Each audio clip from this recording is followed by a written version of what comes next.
But I think if you want to buy one, what you've got to do is go and look around the shops, get leaflets, study all the features and make up your mind, you know, which one really is for you, so that you get good value, and the cheapest one isn't, as usual, isn't necessarily the best possible value for the money. But if you're using it properly, it seems to me that you can save a few pennies, Oh, yes, Jenny. you're quite right, you can. Thank you very much.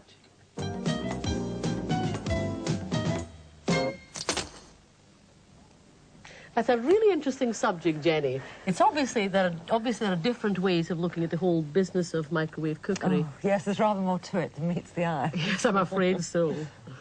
And I'm afraid that's it for today. And in fact, it's the end of our series. If you would like the full details of all our enterprises on the programme, write to Pennywise, Grampian Television, Queen's Cross, Aberdeen, AB9 2XJ. And again, that's Pennywise, Grampian Television, Queen's Cross, Aberdeen, AB9 2XJ. The fact sheets, remember, are a fair size, so do send a foolscap envelope with your name and address and an 18p stamp. But we are sorry we can't possibly deal with individual queries. However, we do think you'll find most of the answers inside the folder. We've thoroughly enjoyed doing the series and hope it's given you some ideas on beating the budget, looking for bargains and making the most of what you've got. That's really what it's all been about. So from all of us here, it's goodbye.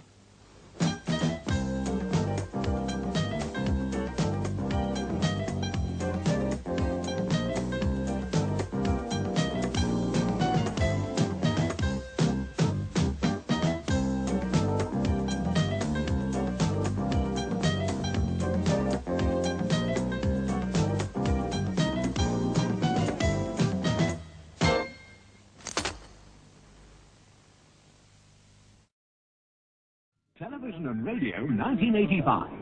It's a lively, colourful book full of features, background stories, pictures, and facts about independent television and radio, about the future, and much, much more. It's all in Television and Radio 1985. Price £3.90. Two programmes tomorrow night on ITV at 8:35. There's comedy with Cannon and Ball. Thank you!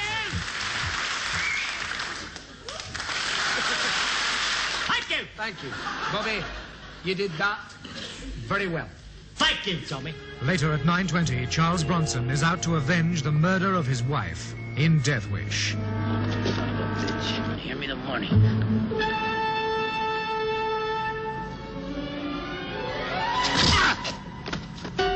Death Wish, for the first time on British television, tomorrow night at 9:20, with comedians Cannon and Ball, earlier at 8:35 on ITV. The next programme here on Thames Television and the rest of the ITV network will be the latest news with Leonard Parkin. And until we can join him at ITN Studios in London, we'll leave you with some music.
This is Thames Television, with the time approaching 1 o'clock.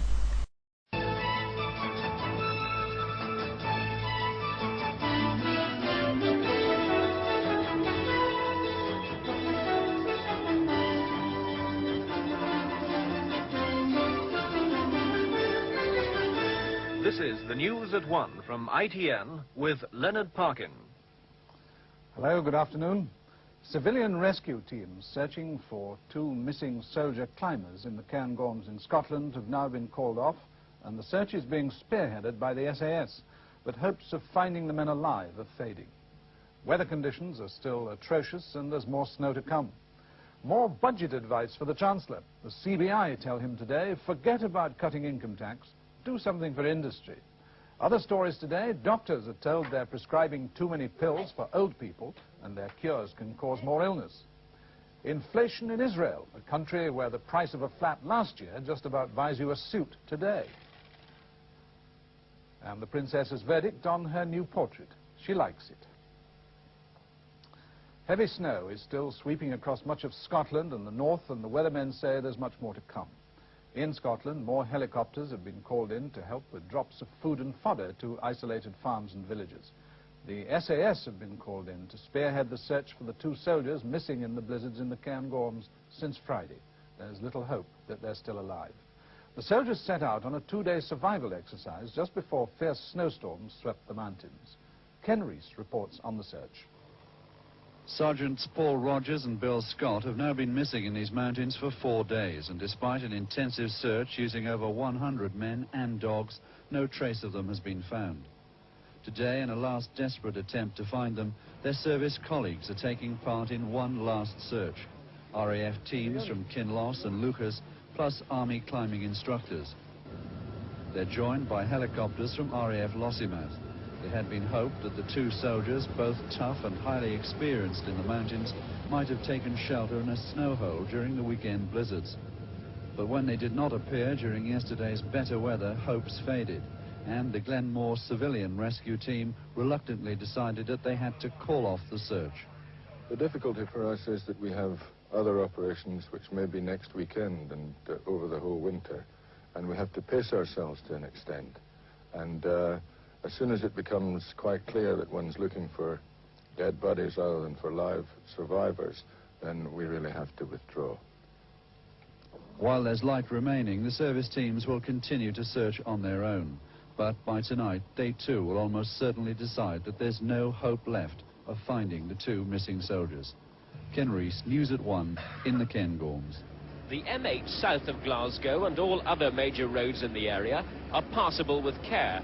But the police say motorists are still travelling too fast, and while there's been a slight improvement in the weather, that can change within minutes. On higher ground, concern is now mounting for livestock. So far, farmers have been coping, but the National Farmers Union say losses will be inevitable if the bad weather persists. In the Lanarkshire Hills, meanwhile, this is likely to remain the picture for many days to come, and the automobile organisations have warned all motorists to be prepared for the worst. Vehicles will inevitably break down in these conditions, they say, so warm clothing, food and a full tank of petrol are a must. Michael Macmillan, News at 1 in southern Scotland. The 9 survivors from the cargo ship Radiant Med, which sank near Guernsey, are being interviewed about the rescue operation. 14 men died and 2 are missing, and there's been criticism that a French frigate nearby was too late in calling for help. The fisheries protection vessel, HMS Orkney, now in Plymouth, coordinated the rescue in hurricane-force winds and 40-foot waves. The storm was so severe that 2 lifeboats were wrecked and their mountings torn off. The captain said conditions were the worst he's ever known. The employers' organisation, the CBI, has called on the Chancellor, Mr. Lawson, to ignore calls for income tax cuts in his March the 13th budget and concentrate on measures to help industry. In its budget submission published this morning, the CBI says consumers have done pretty well in recent years, but companies are much worse off. Its proposals to help business would cost the Treasury some £1,800 million this year.